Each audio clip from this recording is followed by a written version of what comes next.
یہ کہانی میرے ایک دوست رضوان کی بہن چندہ کے ساتھ بیتے ہوئے چند دنوں کی ہے۔ لاہور کے ایک پوش علاقے میں میرا ایک کلاس فیلو رضوان رہتا تھا، جو کالج میں میرے ساتھ پڑھتا تھا اور آج کل اپنا کاروبار کرتا تھا۔ اس کا کاروبار بہت چل رہا تھا، ہماری ایک دوسرے کے ساتھ بہت دوستی تھی اور میں اکثر ان کے گھر چلا جایا کرتا تھا۔ اس کے امی ابو اور بھائی بھی میرے ساتھ کافی فرینک تھے اور کئی بار ہم سب لوگ اکٹھے بیٹھ کر تاش اور کیرم بھی کھیلا کرتے تھے۔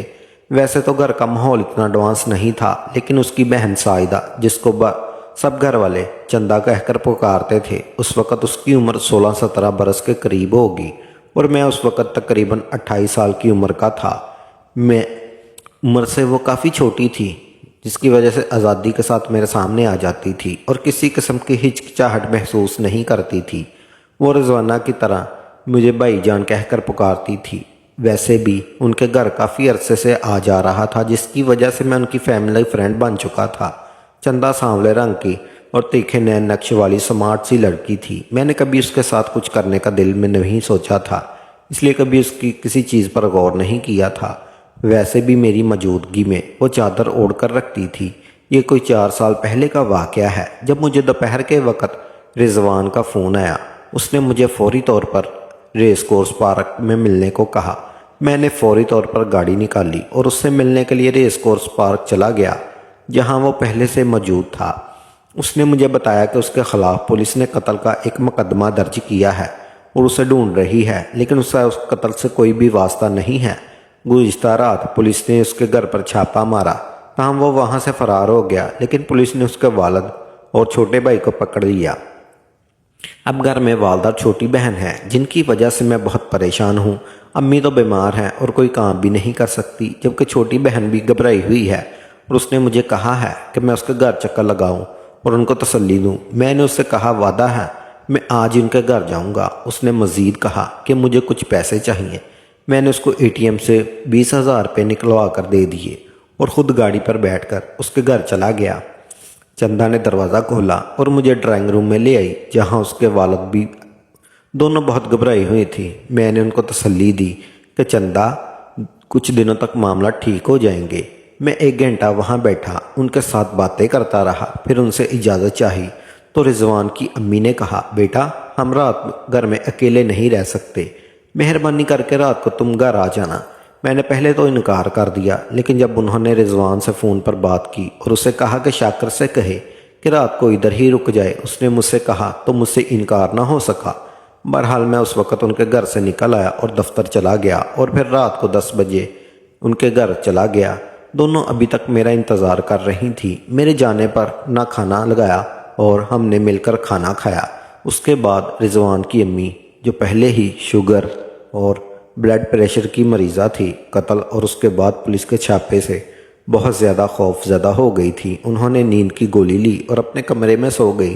چندہ نے میرا بستر دوسرے کمرے میں لگایا اور خود امی والے کمرے میں جا کر سو گئی، تو مجھے نیند نہیں آ رہی تھی۔ میں جانے کن سوچوں میں گم تھا کہ رات کو تقریباً 1:30 بجے کے قریب دروازے پر دستک ہوئی۔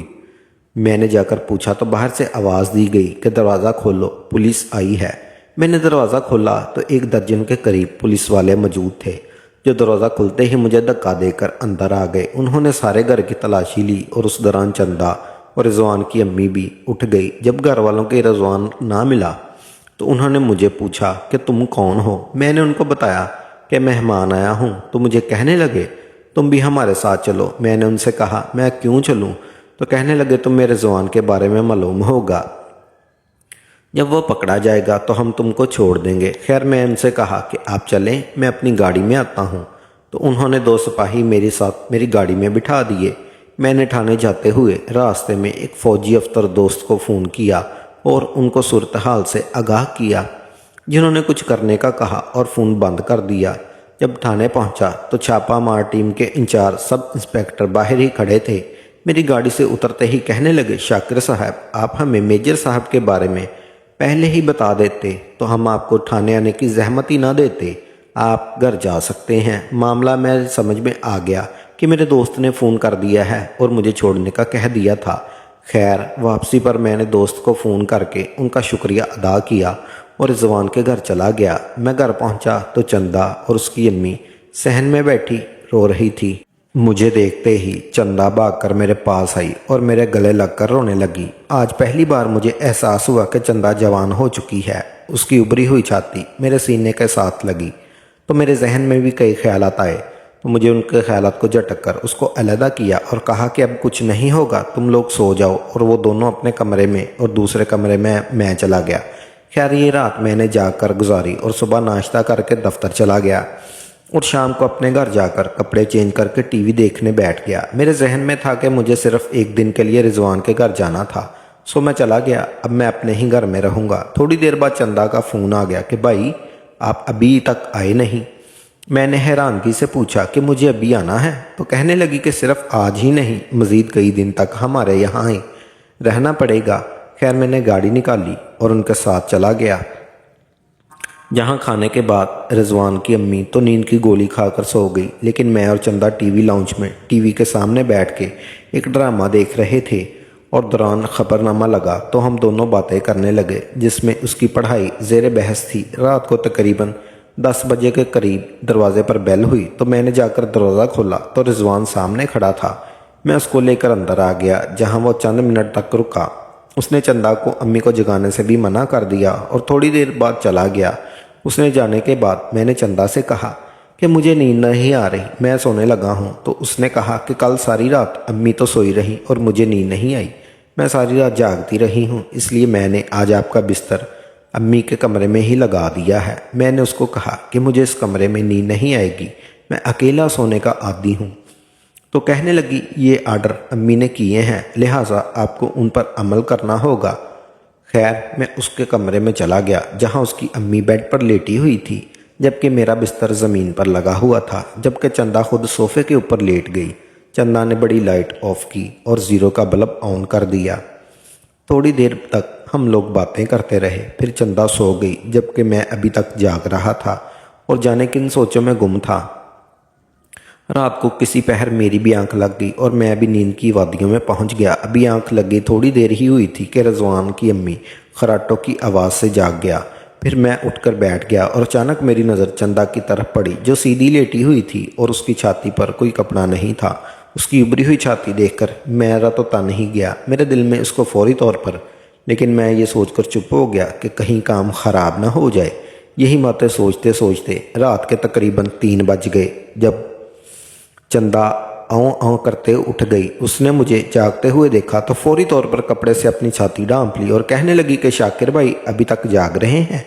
میں نے جواب دیا مجھے نیند نہیں آ رہی۔ وہ اٹھ کر باتھ روم چلی گئی، واپس آئی تو کہنے لگی کہ آپ ٹی وی لگا لیں۔ میں نے کہا میں اس لیے نہیں لگایا کہ آپ لوگ ڈسٹرب نہ ہوں، تو کہنے لگی نہیں آپ ٹی وی لاؤنج میں جا کر ٹی وی لگا لیں، چاہے تو کوئی فلم لگا لیں۔ میں نے پھر انکار کیا، مگر اب کہنے لگی کہ چلیں میں آپ کو ٹی وی لگا دیتی ہوں۔ میں بھی اس کے پیچھے ٹی وی لاؤنج میں چلا گیا، جہاں اس نے ٹی وی لگا کر ریموٹ میرے ہاتھ میں پکڑا دیا اور کہنے لگی کہ جو بھی چینل دیکھنا ہے لگا لیں۔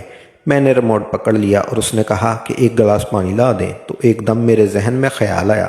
میں نے اپنے ہاتھ کی ہتھیلی دیکھنا شروع کر دی۔ وہ پانی لے کر آئی تو مجھے دیکھ کر کہنے لگی کہ کیا دیکھ رہے ہیں؟ میں نے کہا کہ دیکھ رہا ہوں کہ قسمت میں کیا لکھا ہے۔ یہ سن کر وہ مجھ سے پوچھنے لگی کہ کیا آپ ہاتھ دیکھ لیتے ہیں؟ میں نے اس سے کہا کہ بس تھوڑا بہت گزارا کر لیتا ہوں۔ یہ سن کر وہ کہنے لگی میرا بھی ہاتھ دیکھیں۔ میں نے انکار کیا تو ضد کرنے لگی۔ آخر تنگ آ کر میں نے اس سے کہا لاؤ میں دیکھتا ہوں، لیکن مجھے اس بارے میں زیادہ علم نہیں ہے۔ تو وہ فوری طور پر میرے پاس صوفے پر آ کر بیٹھ گئی۔ اس کا جسم میرے جسم کے ساتھ ٹچ ہو رہا تھا، جس سے میرے اندر عجیب سی ہلچل مچ گئی۔ اس نے اپنا ہاتھ میرے آگے کر دیا۔ میں نے اس کا ہاتھ اس انداز سے پکڑا کہ وہ تھوڑا سا شرما گئی۔ اس کا نرم و ملائم ہاتھ پکڑ کر میرا اکڑ گیا۔ میں کچھ دیر اس کا ہاتھ دیکھتا رہا، مگر بولا کچھ نہیں، اور پھر اس کا ہاتھ چھوڑ دیا تو مجھ سے پوچھنے لگی کہ میری قسمت کیا کہتی ہے۔ پھر میں خاموش رہا تو اس نے پھر سوال کر ڈالا۔ میں نے اسے کہا کہ مجھے تمہارے ہاتھ کی سمجھ نہیں آئی، تو کہنے لگی آپ جان بوجھ کر نہیں بتا رہے، پلیز بتائیں نا۔ میں نے پھر ٹالا، مگر وہ پھر ضد کرنے لگی۔ میں نے کہا مجھے جو سمجھ آئی ہے وہ میں تم سے نہیں کہہ سکتا۔ تو کہنے لگی کیوں نہیں کہہ سکتے؟ میں نے کہا بات ہی کچھ ایسی ہے۔ تو کہنے لگی آپ کہہ دیں۔ اب میں نے اپنا کارڈ پھینکنے کا فیصلہ کیا۔ میں نے اس سے کہا کہ وہ لڑکے کسی کو پسند کرتی ہے۔ یہ سن کر وہ خاموش ہو گئی۔ میں نے پھر سے اپنا سوال دہرایا تو اس نے ہاں میں سر ہلا دیا۔ میں نے اس سے کہا کہ یہ کھیل کتنی دیر سے چل رہا ہے اور کیسے شروع ہوا؟ تو جھچک گئی۔ میں نے اس سے کہا یہ بات راز ہی رہے گی۔